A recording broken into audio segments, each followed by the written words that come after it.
Exposing the secret to restaurant-style chicken kondattam right in your own kitchen. First up, let's marinate our chicken. In a bowl, toss 500 grams of chicken with 1 teaspoon of turmeric, a tablespoon each of red chili and coriander powder, ginger garlic paste, lemon juice, and a pinch of salt.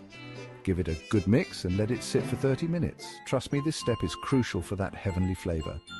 Now heat some oil in a deep pan over medium-high heat. Once it's hot, carefully drop in the marinated chicken pieces. Remember, don't overcrowd the pan. Fry until golden brown and crispy, about 8 to 10 minutes per batch. Use a slotted spoon to remove the chicken and drain on paper towels. For an Subscribe optional but tasty me. twist, garnish with curry leaves. Serve hot as an appetizer or alongside steamed rice and curry.